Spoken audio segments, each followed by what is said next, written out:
नमस्कार, NDTV India पर आपका स्वागत है। आपके साथ मैं हूं मीनाक्षी कंडवाल। मिसाइल आ रही है, ये 4 शब्द भय और विनाश का पूरा शब्दकोश है, लेकिन आप इसकी ओरिजिनल पिक्चर से अपरिचित हैं। युद्ध में जब कोई मिसाइल, बम, ड्रोन अपने टारगेट को हिट करता है तो आप उसका वीडियो देखते हैं, कुछ लोग लाइव भी देखते हैं, लेकिन बारूद की चमक और धमाके की आवाज के अलावा ब्लास्ट साइट में क्या क्या होता है ये कितने लोग जानते होंगे? एक मिसाइल, एक ड्रोन, एक बम आखिर कितनी तबाही मचा सकते हैं, या ये कितनी तबाही मचाएंगे, ये तय कैसे होता है? कौन ये तय करता है? ईरान, इजराइल और अमेरिका के युद्ध में मिसाइल, ड्रोन और बम के नाम पर और इस्तेमाल होने के नाम पर आपने कई कहानियां सुनी होंगी, लेकिन उनके नुकसान और विनाश की तस्वीर बहुत कम देख पाए होंगे। इन हथियारों के विनाश की पूरी पिक्चर आज आपको दिखाएंगे। आज आपको यह भी पता चलेगा कि जब एक मिसाइल कहीं फटती है तो मौके पर सबसे पहले कौन पहुंचता है, क्या प्रोटोकॉल है, मिसाइल हमले की लोकेशन पर क्या होता है। युद्ध एक त्रासदी है, लेकिन इसका भी अपना एक सिस्टम है, इसके भी स्टैंडर्ड ऑपरेटिंग प्रोसीजर्स हैं। मिसाइल, ड्रोन और बम बनाने में पूरी दुनिया कैसे एक दूसरे से जुड़ी हुई है, आज ये भी आपको दिखाएंगे हमारी इस खास पेशकश मिसाइल आ रही है।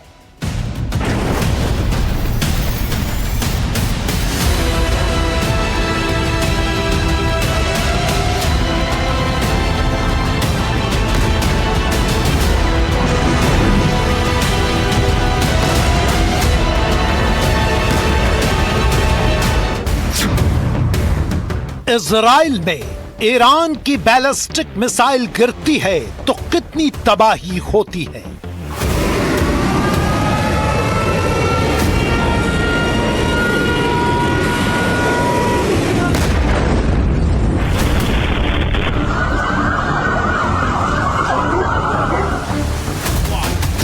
ईरान में इजराइल के बड़े बम गिरते हैं तो धमाके के तुरंत बाद क्या होता है?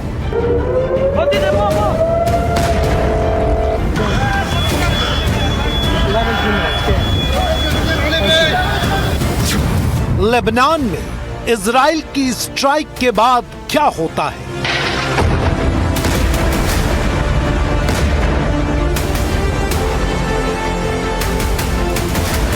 ईरान के ड्रोन जब सुसाइड करते हैं तो अपने साथ क्या क्या तबाह करते हैं?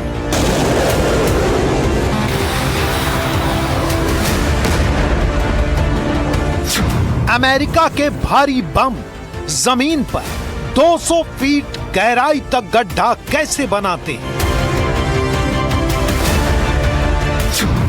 मिसाइल हमले में दीवारें उड़ जाती हैं, लेकिन पिलर और बीम कैसे बच जाती हैं?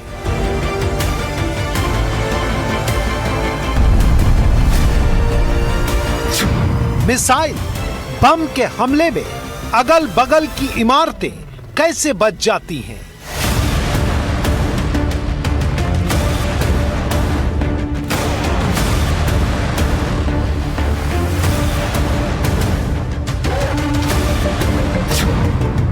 हिजबुल्लाह का एक रॉकेट कितना नुकसान पहुंचाता है?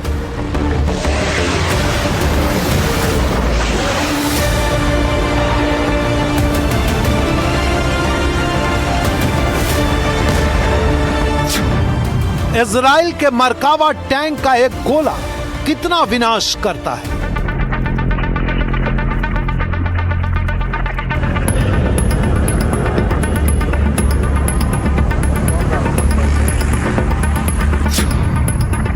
मिसाइल, रॉकेट, ड्रोन, बम की तबाही कैसे तय होती है?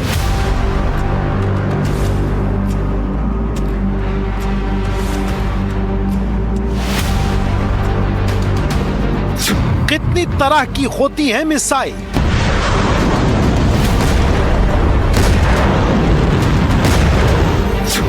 कौन सी मिसाइल कितनी तबाही मचाती है?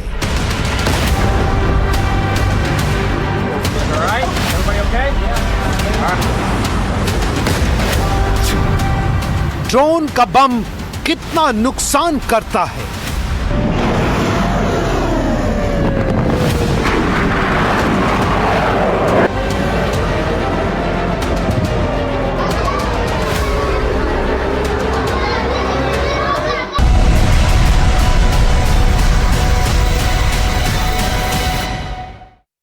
हम जिनसे होने वाले विनाश की बात कर रहे हैं वो कुछ ऐसे होते हैं।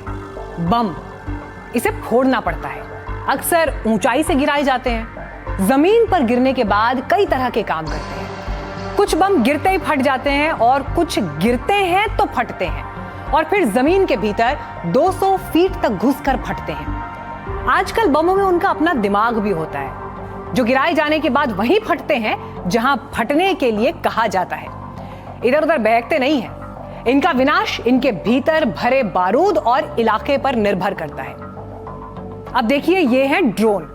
ये कई प्रकार के होते हैं। ये खुद भी बम होते हैं और कई बार बम को गिराकर लौट भी आते हैं।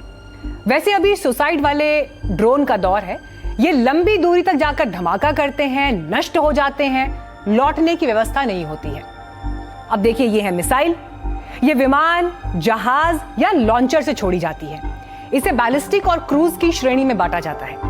बैलिस्टिक अंतरिक्ष में जाती है और फिर लौटकर जमीन पर फटती है। क्रूज मिसाइल जमीन से जमीन, हवा से हवा, हवा से जमीन, जमीन से हवा, समुद्र से जमीन, पानी, हवा में मार करती है।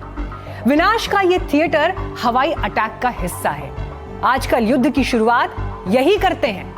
अब बारी बारी से आपको इनके हमले और विनाश का एक पूरा इकोसिस्टम दिखाते हैं। विस्फोट होने के बाद क्या होता है?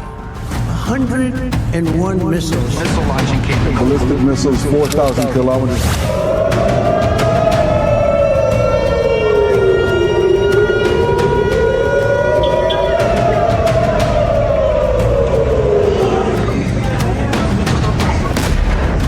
ईरान युद्ध में अगर सबसे ज्यादा किसी एक चीज का इस्तेमाल हुआ है तो वो है मिसाइल।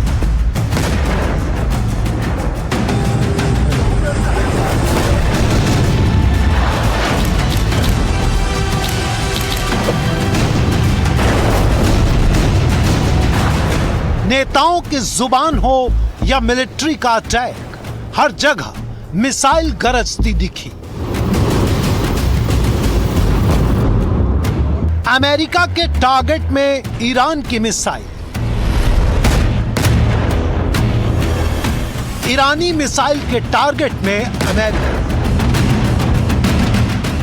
युद्ध के एक्सपर्ट कहते हैं कि ईरान ने मिसाइलों के दम पर सुपर पावर की मनमानी पर लगाम लगाई है। बार बार दावा होता है कि ईरान का काम तमाम, फिर एक मिसाइल गरजती है और ईरान की चुनौती ताल ठोकने लगती है।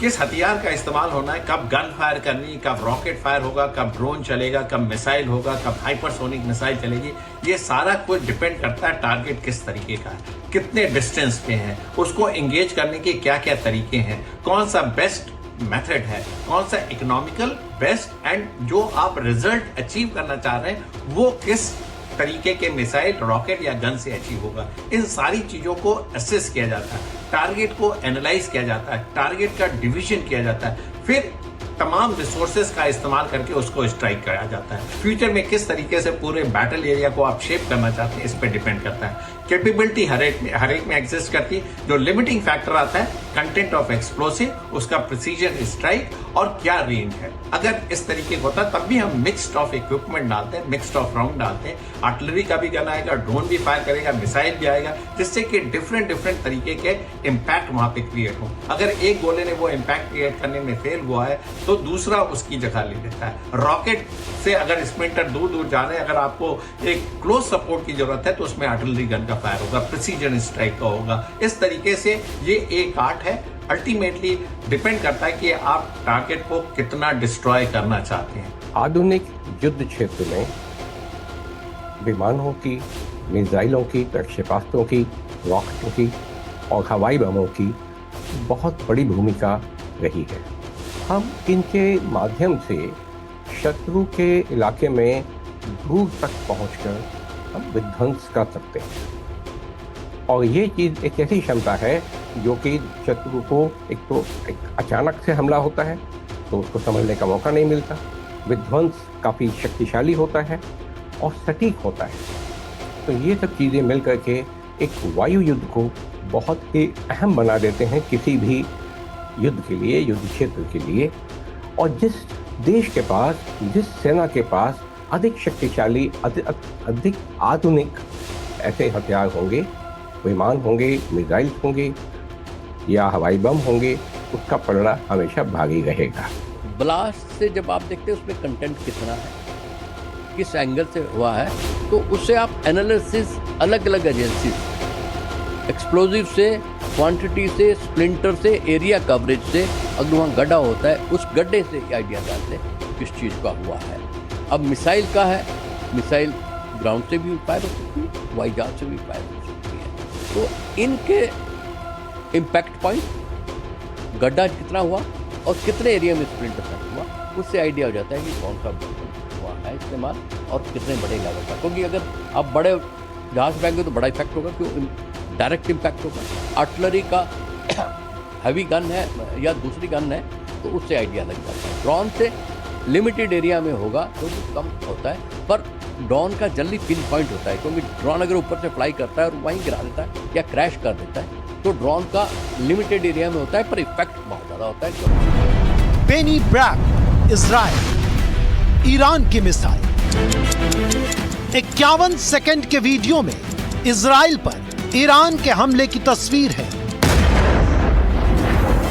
आमतौर पर हम सब किसी भी ब्लास्ट का यही चेहरा याद रखते हैं, ये ब्लास्ट का जन्म है, लेकिन इसके बाद ब्लास्ट की पूरी जिंदगी होती है, उसे कोई नहीं देखता। आज ब्लास्ट के जन्म से मृत्यु तक की कहानी देखिए और सुनिए। ब्लास्ट के तुरंत बाद सीन नंबर 1। ब्रेनी ब्रैक ब्लास्ट की लोकेशन पर जब कैमरा अंदर पहुंचता है तो एक कार के ब्लिंकर जल रहे थे, जो ब्लास्ट से पैदा हुई आवाज और तरंगों की वजह से इस गाड़ी का पूरा सिस्टम अंदर से हिल गया था। ब्लास्ट साइट के आसपास कई लोग कान में फोन लगाए बात करते हुए दिखे। जहां विस्फोट हुआ वहां पर एक आदमी बुलेट प्रूफ यूनिफॉर्म में ब्लास्ट की जगह पर मिट्टी की लेवलिंग कर रहा था। ये कौन है और क्या हो रहा है, आपको अभी विस्तार से समझाएंगे।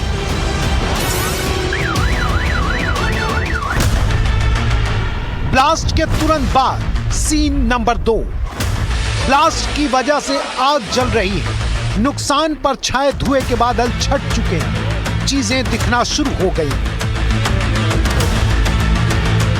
ब्लास्ट के तुरंत बाद सीन नंबर 3।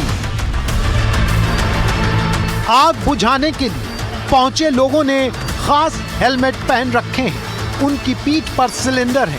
ब्लास्ट के बाद क्या होता है इस वीडियो में दिख रहा है। गाड़ियों की हालत बता रही है कि हमले की तीव्रता क्या थी। धमाका होगा तो एजेंसियां एक्टिव हो जाएंगी। जब ये होता है तो इमीडिएटली फर्स्ट रिस्पॉन्डर पुलिस एकदम मौके पे पहुंचे, क्योंकि नज़दीक होती है। उनका काम होता है उस एरिया को कॉर्डन करना, एक इनर कॉर्डन और एक आउटर कॉर्डन, ताकि कोई भी व्यक्ति उस एरिया में न जाए। रीज़न कई बार ऐसे होता है कि कई अनएक्सप्लोडेड मटेरियल पड़े होते हैं, लोगों को पता नहीं होता, उसे टच कर देते हैं, उसे ब्लास्ट हो जाता है। उनका एक काम होता है कि पहले कॉर्डन को चेक करना, इनर और आउटर कॉर्डन को अपने भी व्यक्ति लगाने और इलाके की सर्च करना। सर्च करते हुए कुछ प्रिकॉशंस वो लेते हैं, जैसे जो सर्च कर रहा है वो बॉम्ब डिस्पोजल सूट पहन के जाएगा, कोई ऑब्जेक्ट मिलता है उसे चेक करना। दूसरा एक और इक्विपमेंट है जो रोबो होते हैं, मोटर चलती है, मोटर पे रोबो चलते हैं, वो चेक करते हैं और अगर कोई चीज़ हो एक कंटेनर में डाल देते हैं। अगर उसका कोई वहाँ एक्सप्लोजन करना हो तो कंटेनर के अंदर ही डाल। इसके बाद उनका काम होता है कि एरिया को पूरा सर्च करना मेटल डिटेक्टर से, कोई चीज़ ना पड़ी हो। स्निफर डॉग, क्योंकि एक्सप्लोजिव को सूंघने में जो कुत्तों की महारत है वो और किसी की उतनी नहीं है, तो स्निफर डॉग के थ्रू, एक्सप्लोजिव डिटेक्शन डॉग भी कहते हैं, जैसे ईडी डॉग भी कहते हैं, कि पूरे इलाके को चेक किया जाता है कि कोई चीज़ वहाँ तो नहीं है। फिर उसके बाद वहाँ जो रेजिडुअल पड़े होते हैं उसे उठाया जाता है टेक्निकल इंस्पेक्शन के लिए। उसके साथ ही पुलिस जो लोगों को एहतियात देती है कि आप नज़दीक ना उससे नज़दीक ना है, मोबाइल का इस्तेमाल ना करें। कई बार रेडियो फ्रीक्वेंसी से भी कई अनएक्सप्लोडेड बॉम्ब भी हो जाते हैं, या किसी ने कोई बॉम्ब लगाया हो वो उस किस्म का बॉम्ब लगा लेते हैं। आजकल बड़ी एडवांस टेक्नोलॉजी आ गई है, इवन फ्लैश गन होती है कैमरा से, उससे भी एक्टिवेट हो जाते हैं। तो इसलिए लोगों कहते हैं 300 मीटर 400 मीटर दूर चल जाए, कोई मिसाइल गिरी है तो उसकी भी टेक्नोलॉजी देखने की कोशिश करते हैं। वो हायर लेवल पे होता है कि इसको कौन सी मिसाइल, क्योंकि अभी जिस हिसाब से सिनेरियो चल रहा है अभी कोई पता नहीं लगता है, ये लड़ाई है कि कब किस तरफ पलटी मार जाए। एश्तोल यरूशलेम इजराइल 28 मार्च को ईरान की मिसाइल गिरी। टीवी स्क्रीन पर एक बड़ा गड्ढा देख रहे हैं। यह करीब 6 फीट गहरा और 25 से 30 फीट चौड़ा हो सकता है। इस गड्ढे की जांच पड़ताल बहुत गंभीरता से हो रही है। स्क्रीन पर देखिए, बुलेट प्रूफ ड्रेस में मिलिट्री एक्सपर्ट देखे जा सकते हैं। भूकंप आने पर जो तस्वीरें दिखती हैं उसमें विनाश तो इससे भीषण होता है, लेकिन वहां पर मिलिट्री एक्सपर्ट नहीं होते। लेकिन जहां missile, smart bomb, drone, rocket गिरते हैं वहां पर ऐसी जांच जरूर होती है, भले ही माहौल युद्ध का क्यों न हो। 4 मार्च 2026 बेत शेमेश इजराइल। ईरान की मिसाइलों का हमला। यहां हमले का असर देखिए। कंक्रीट की इमारतों की शक्ल ऐसी है जैसे किसी ने ग्राइंडर में डालकर पीस दिया हो। गौर करने वाली बात यह है कि जहां भी विनाश हुआ है, इजराइल ने अपने देश के झंडे नष्ट हुई इमारतों या बचे हुए टुकड़ों पर टांग दिए हैं। 22 मार्च 2026 अरब इजराइल। ईरान ने मिसाइल से इजराइल पर हमला किया। यह हमला अन्य हमलों से अलग है।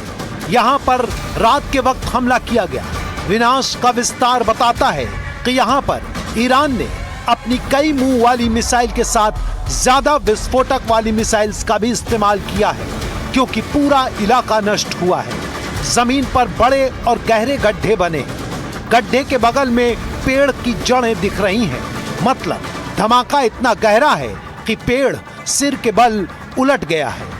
ब्लास्ट की जगह पर एक फीचर चौंकाने वाला है, वो इस तस्वीर को देखने पर पता चलता है। इमारत खड़ी है, बीम और पिलर सही सलामत हैं, लेकिन दीवारें गायब हैं। इमारत में जलने के निशान नहीं हैं। इमारतें मिसाइल से बने क्रेटर के करीब हैं।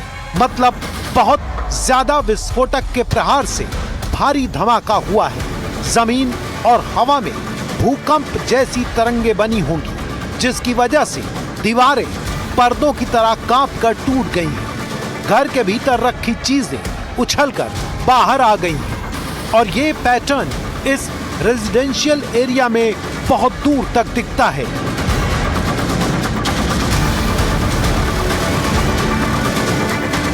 इसका एक मतलब ये भी है कि इजराइल का एयर डिफेंस सिस्टम यहाँ पर कामयाब नहीं हुआ है। एक साथ कई ईरानी मिसाइलें बिना रुके अरण में घुस गईं।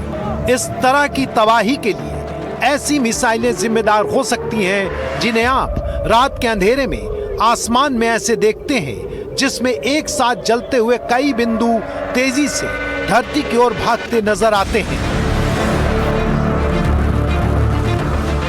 जब हम वॉर प्लान बनाते हैं तो हम दो तरीके से इसको बनाते हैं। पहला एक हम अपना डिफेंसिव प्लान बनाते हैं, वो इस तरह से बनाते हैं कि एनिमी की ऑफेंसिव कैपेबिलिटी क्या है और उसे हम किस तरह से हम अपने आप को बचाएं। ऑफेंसिव प्लानिंग भी हम तीन तरह से करते हैं। दुश्मन के जो एयर डिफेंस है उसको निस्तनाबूद करने में, ताकि हमारे हवाई जहाज, हमारे हेलीकॉप्टर्स बिना रोक टोक के काम कर सकें। हमारे जो जवान बिना रोक टोक के दुश्मन के एरिया में भेद करके एरिया को कैप्चर कर सकें। दूसरा एयर टू सरफेस जो फ्रंटल एरियाज को या डीप एरियाज को मारने में हम प्लानिंग बनाते हैं। और तीसरा दुश्मन के हवाई जहाज को, उसके हवाई जहाज के बेड़ों को कैसे घात लगा करके या फिर कॉम्बैट में उसको कैसे हराया और मार गिराया जाए।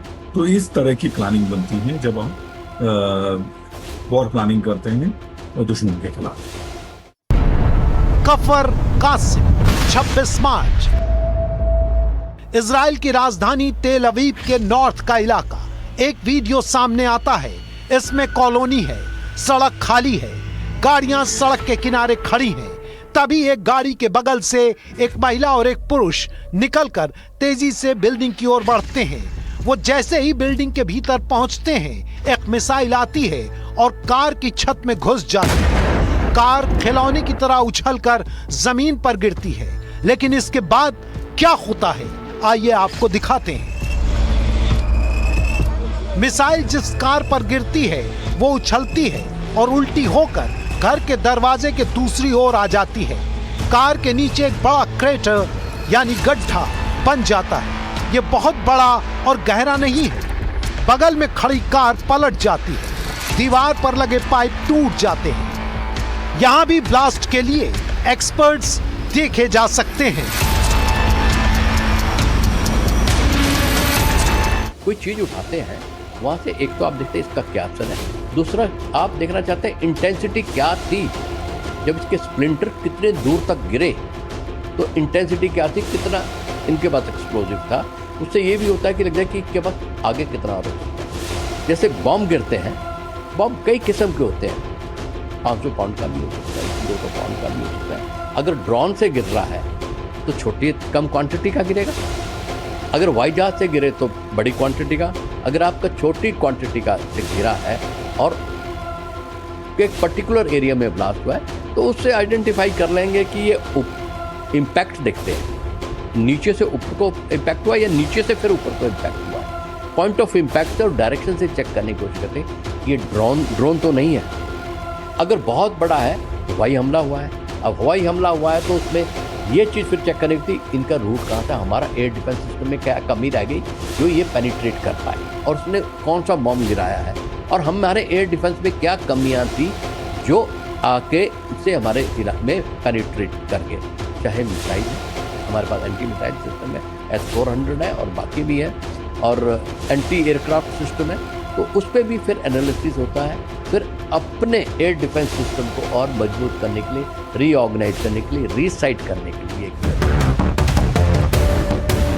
तेहरान में बॉम्बिंग का इनडायरेक्ट असर ऐतिहासिक इमारतों में भी देखा जा सकता है। यहाँ पर बॉम्बिंग के धमाके से इमारतों के कांच टूटे हैं, बड़े पैमाने पर टूटे हैं। दरवाजे और खिड़कियों के कमजोर जोड़ ब्लास्ट के प्रेशर से चटक गए। ईरान में 132 ऐतिहासिक इमारतों को नुकसान हुआ है।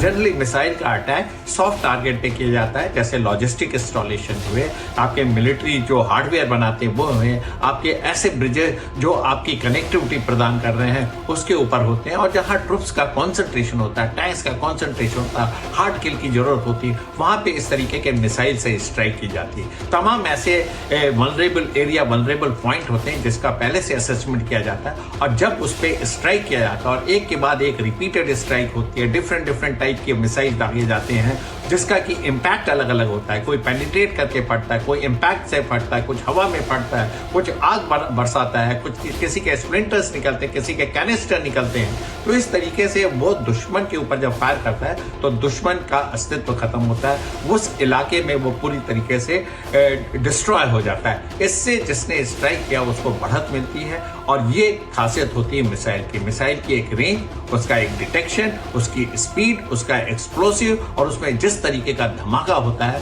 वो बड़े बड़े बड़े सोल्जर्स को हिला देता है, पूरा डिस्ट्रक्शन करता है। एक आर्ट होता है, एक फायर प्लानिंग का एक तरीका होता है जिससे वो आप तमाम रिसोर्सेज का ऑप्टिमम यूटिलाइजेशन करते हैं, और इसी से आपको दुश्मन के ऊपर बढ़त मिलती है। मिसाइल अपने हमले की जानकारी खुद भी देती है।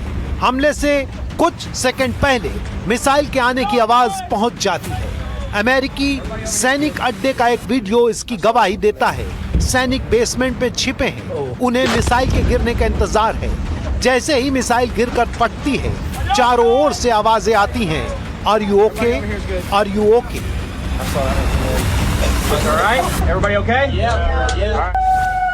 भारी विस्फोटक के साथ जमीन पर सीधे गिरने वाली मिसाइल कैसे ब्लास्ट करती हैं, उससे कैसे आग निकलती है, इसे अमेरिका के सैनिक अड्डे में गिरी ईरान की मिसाइल से समझा जा सकता है। क्लस्टर बम से हमले वैसे तो युद्ध में प्रतिबंधित है, लेकिन इजराइल का दावा है कि ईरान क्लस्टर बम और कई वॉरहेड वाली मिसाइल से बहुत हमले कर रहा है। एक घर जैसी इमारत पर हुए इस हमले को वो सबूत की तरह पेश कर रहे हैं।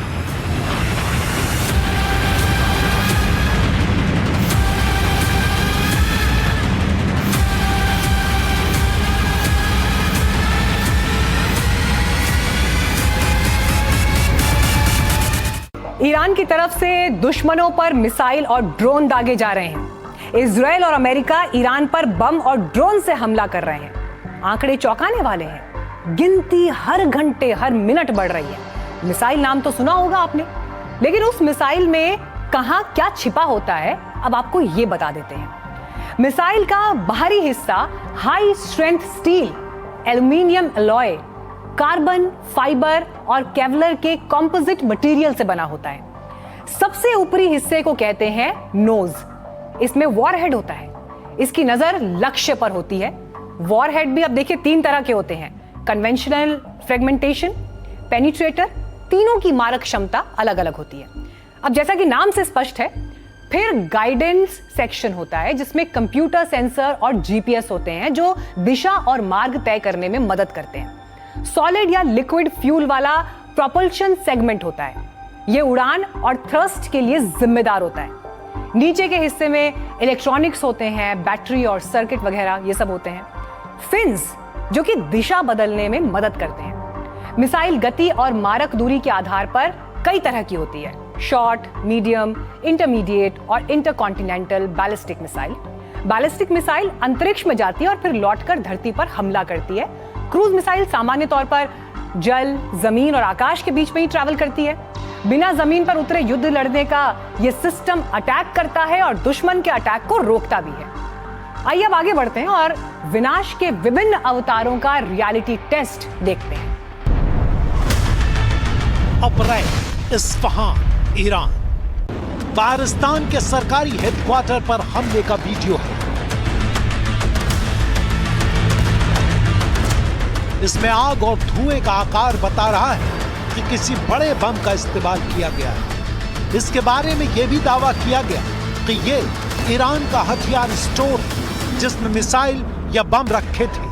विस्फोट के बाद हवा में धुएं के बादल और चिंगारियां बताती हैं कि वहां हमला बहुत भीषण है। तस्वीरें ऐसी हैं जैसे किसी ज्वालामुखी का मुंह फटा हो, लावा निकल रहा हो। यहाँ से आई तस्वीरों के वीडियो को जब लगातार देखते हैं तो पाते हैं कि हमले की जगह पर थोड़ी थोड़ी देर में ब्लास्ट हो रहे हैं। ब्लास्ट की वजह से धुएं के बादल बने हुए हैं। इन बादलों के नीचे धमाकों की रोशनी ऐसे चमकती है जैसे बारिश के दौरान बादलों में बिजली चमकती।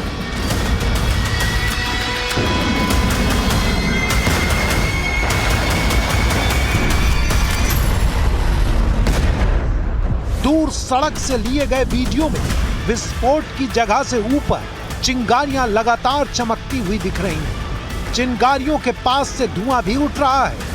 भारी भीषण विस्फोट की आवाजें आ रही हैं। साथ में अंगारों का फव्वारा निकलकर दूर पहाड़ों तक फैल जाता है। पहाड़ी से अंगारे गिरने लगते हैं। लगता है ज्वालामुखी का लावा बह रहा है। धमाके में इतनी राख निकली कि पहाड़ों का रंग काला हो गया।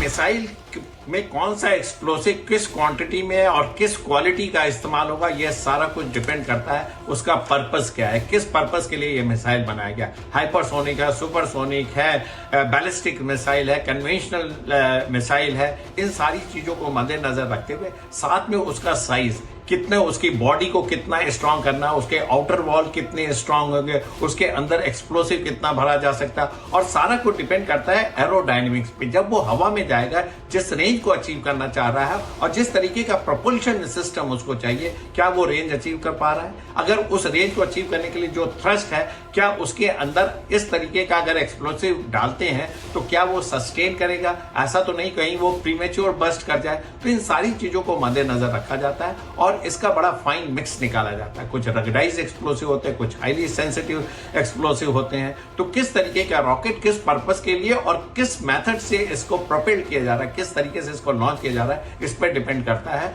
और हालांकि इसका एक फाइन मिक्स होता है, एवरीथिंग इज प्री डिटर्मिन। हर एक टारगेट के लिए अगर कोई डक डाउन है तो उसमें पेनिट्रेशन चाहिए तो डिलेड एक्सप्लोसिव फ्यूज होना चाहिए, तब वो अंदर जाके फटेगा। तो इस तरीके की तमाम चीजों को मद्देनजर रखा जाता है। 7 मार्च 2026 वेस्टर्न तेहरान का आसमान देखिए। यहां भी घुप्त अंधेरे में बम के हमले से आग का ज्वालामुखी फूट रहा है, धुएं के ऊंचे पहाड़ बन रहे हैं। 21 मार्च 2026 ईरान की साउथ पार्स गैस फील्ड पर बम से हमला किया गया। इस हमले में भी आग और धुएं के बादल जमीन से निकलते हुए देखे गए। 7 मार्च दक्षिण तेहरान, बादलों में बम कड़कते हैं, फिर जमीन से आसमान की ओर आग का फव्वारा फूटता है। धुएं के पीछे जमीन से उठते आग के गोले समझने के लिए पर्याप्त हैं कि धमाके की क्षमता और विस्फोटक की मात्रा कितनी ज्यादा होगी। यहाँ गौर करने वाली बात है कि ईरान में अटैक के लिए भारी विस्फोटकों का इस्तेमाल किया जा रहा है। जब भी ये बॉम्ब डिस्पोजल टीम आती है या टेक्निकल टीम आती है, वो सिर्फ ये नहीं देखते कि बारूद क्या है, वो देखते कितने लागत में इसका मेटल इफेक्ट है, कहाँ कितने मेटल गिरे हैं, तो उसको एनालाइज किया जाता है। कई बार कोई मिसाइल कोई जाके नहीं फटती है तो उसका भी होता है कि इसका ओरिजिन का और ये किस कंट्री का है, क्या इसकी रेंज है, तो इसका मतलब कि इस किस्म के इनके पास हथियार है, कहाँ से पाए। हमले के लिए चाहे मिसाइल का इस्तेमाल हो या बम का, विस्फोटक को भरने के लिए चाहे ड्रोन का इस्तेमाल हो या फिर रॉकेट का, परिणाम ये विनाश ही होता है। हथियार की हैसियत विनाश की औकात बदल देती है। ईरान में अटैक के बाद जो आग की बारिश हो रही है, उसमें बर्बादी की फोटो अलग अलग इलाकों में अलग अलग है।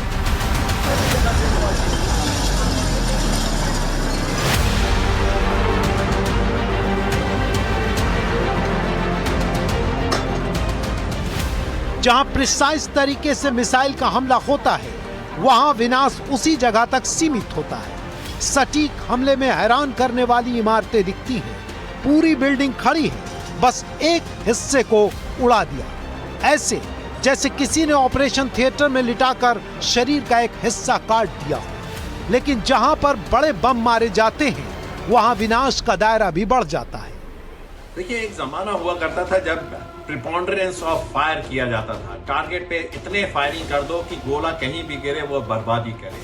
आज की डेट में इस तरीके के रिसोर्सेस का हम इस्तेमाल करते हैं प्रिसीजन गाइडेड एम्यूनिशन। जब वो प्रिसीजन गाइडेड है तो जिस टारगेट पे एक राउंड की जरूरत है उस पे एक राउंड ही जाएगा। पहले होता था अगर एक टारगेट को डिस्ट्रॉय करने के लिए हम टारगेट को स्ट्रैडल कर देते थे, चारों तरफ गोले मारते थे, 2-4 गोले टारगेट में गिरे, 2-4 आसपास गिरे, डिस्ट्रक्शन हो गया।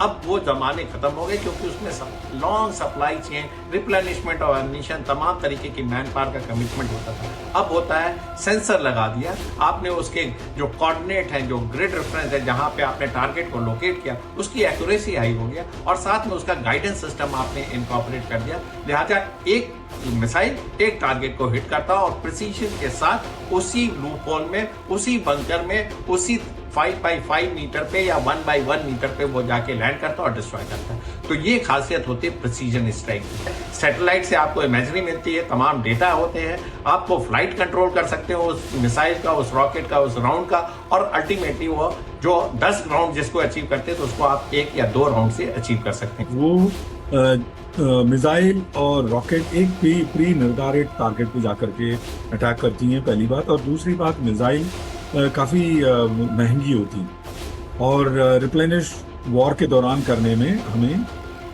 कोई भी कंट्री इतना सक्षम नहीं है।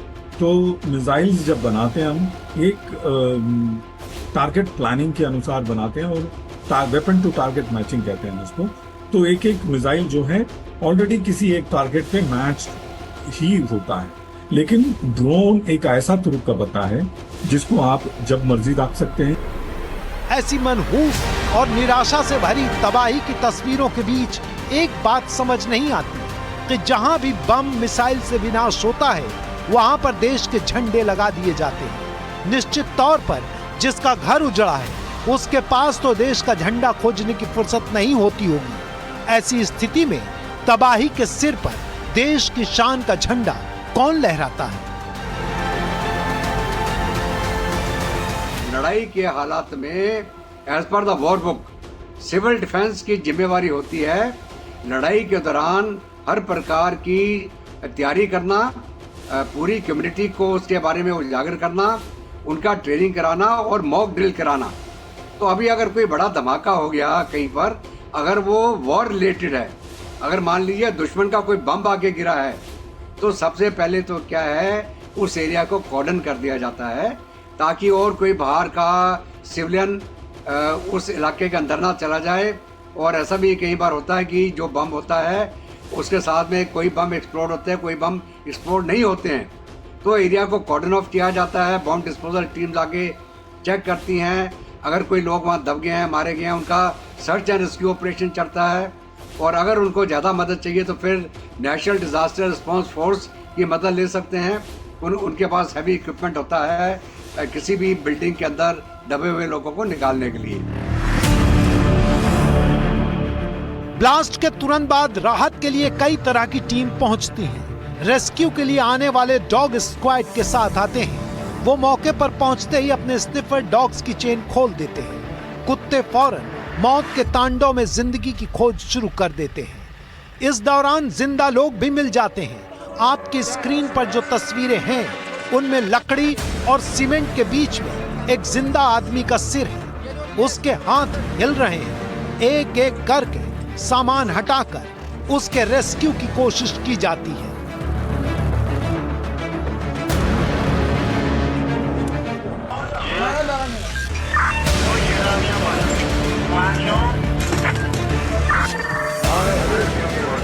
लेकिन हर कोई इतना किस्मत वाला नहीं होता।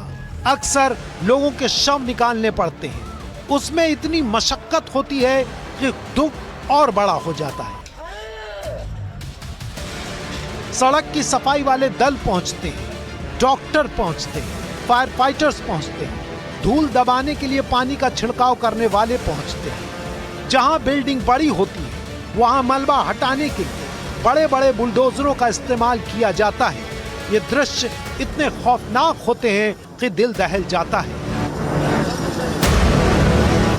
ईरान पर हमले के दौरान घर, ऑफिस, मिसाइलों के अड्डे, हथियारों के स्टोर और ऐसी फैक्ट्रियों को भी निशाना बनाया गया जहां पर निर्माण तो किसी और ही चीज का हो रहा था। आपकी स्क्रीन पर इस समय जो फैक्ट्री दिख रही है वो कुम की एक फैक्ट्री बताई जाती है।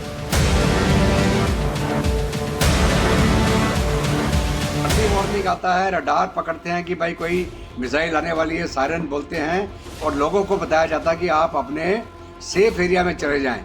अगर बंकर है तो बंकरों में चले जाएं या किसी अंडरग्राउंड शेल्टर में चले जाएं आप। तो सबसे पहले क्या होता है, वहाँ की आबादी क्या है अपनी जान बचाने के लिए वो अंडरग्राउंड शेल्टर्स में या बंकरों में जाएगी। घटना घट जाती है तो जो रिस्पॉन्डर्स होते हैं जिनकी ड्यूटी है कि उस सिचुएशन के अंदर जाके रिस्पॉन्ड करना, उसके अंदर पुलिस हो गया, फायर डिपार्टमेंट हो गया, मेडिकल टीमें होगी, जो स्टेट डिजास्टर रिस्पांस फोर्स हैं या एनडीआरएफ के लोग हैं वो जाते हैं और वो फिर जाके वहाँ पे रेस्क्यू की कार्रवाई करते हैं।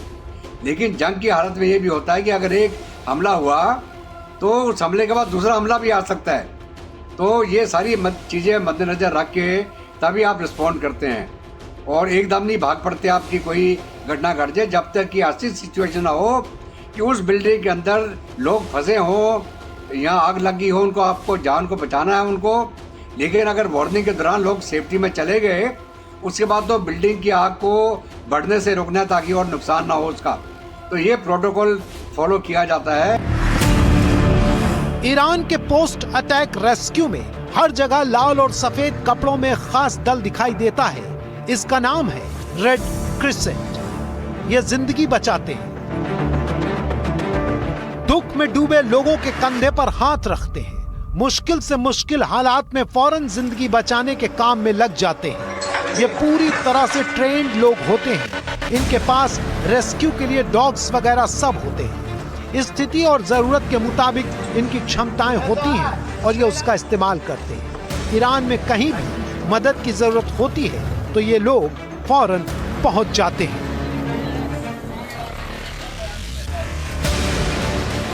जो हाई एक्सप्लोजिव होता है, जब वो फटता है तो उसकी जो शॉक वेव्स पैदा होती हैं, वो साउंड ऑफ स्पीड से ज़्यादा उनकी तीव्रता होती है। और जब भी कोई आप धमाका जब होगा तो सबसे पहले आपको एक रोशनी दिखाई देगी। रोशनी के बाद आपको एक कंपन आएगी और कंपन के बाद में आपको आवाज़ सुनाई देगी। तो ये 3 चीज़ें होती हैं।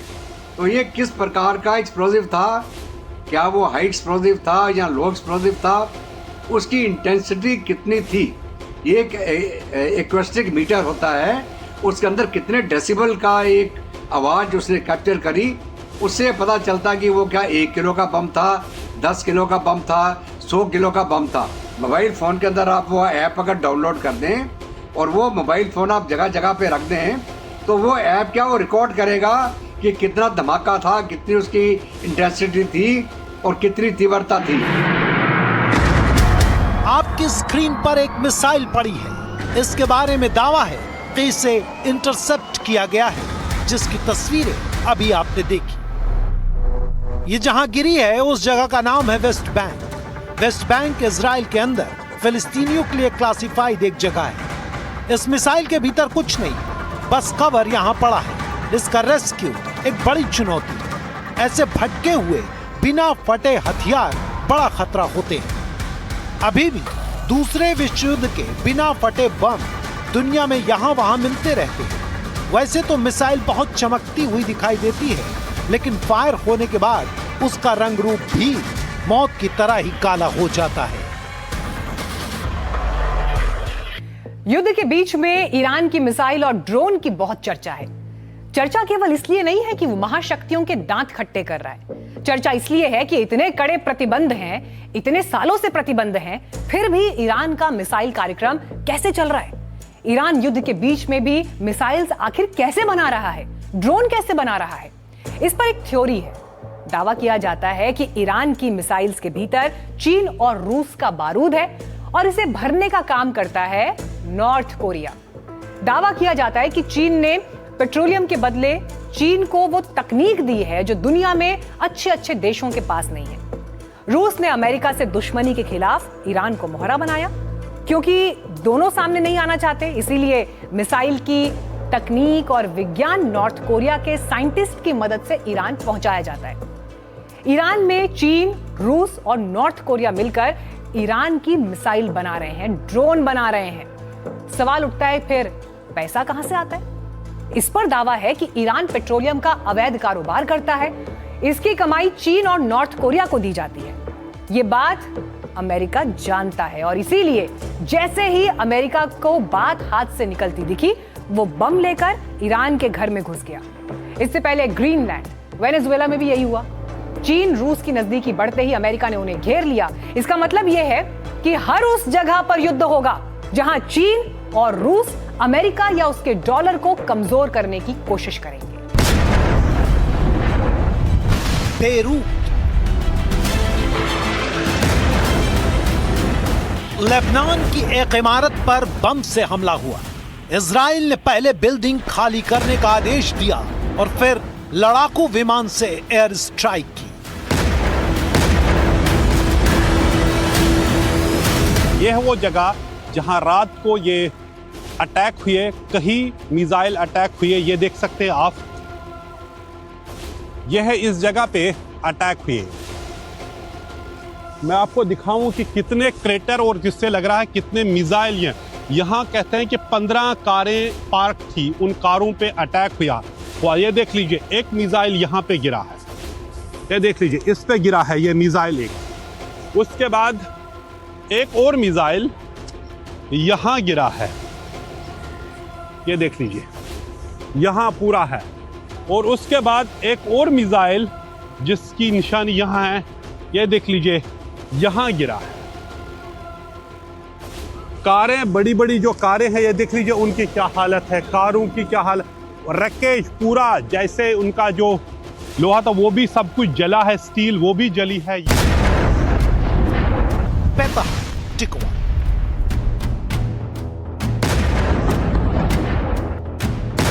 तेल अवीव से पूर्व में एक बड़ा शहर, प्रसिद्ध औद्योगिक इलाका। यहां ईरान की मिसाइल से हमला हुआ। एक के बाद एक कई मिसाइल मारी गई। इजराइल का मिसाइल डिफेंस उन्हें रोक नहीं सका।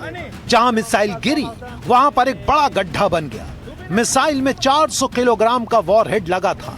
इससे भारी तबाही का दावा किया गया है। यह हमले के बाद की तस्वीरें हैं, लेकिन यहाँ हमला हुआ कैसे और उसके बाद क्या हुआ वो आप एक साथ भी देख लीजिए।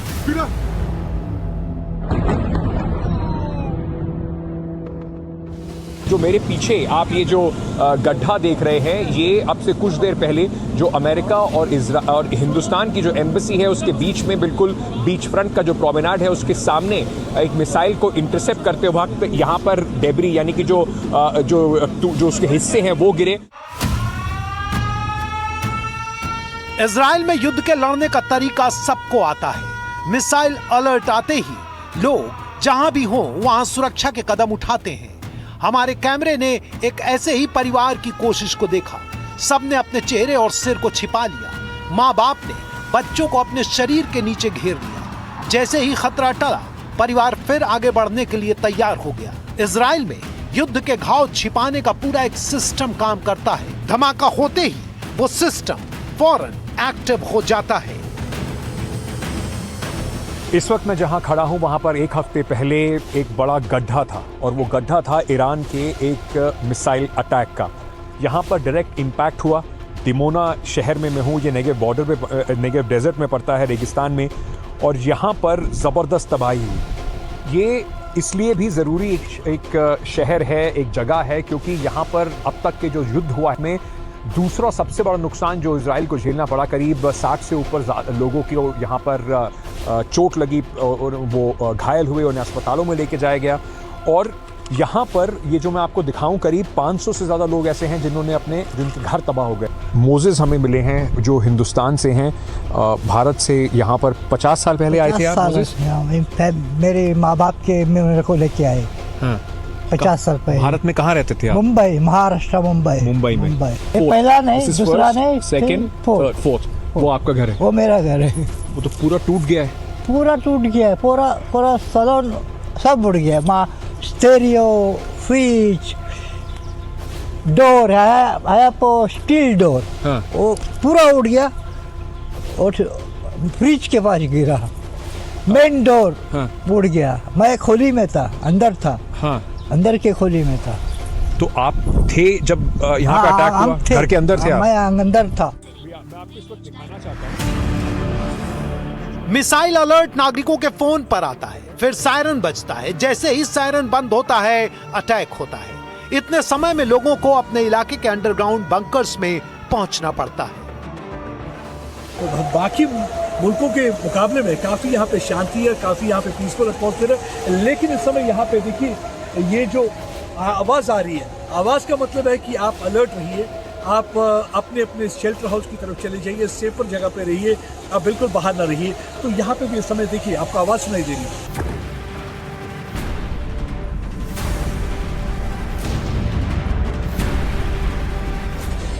युद्ध में हमले के बाद क्या होता है, अटैक के कुछ सेकंड कैसे वर्षों की जिंदगी को चकनाचूर कर देते हैं, ये समझने की कोशिश हमने की है।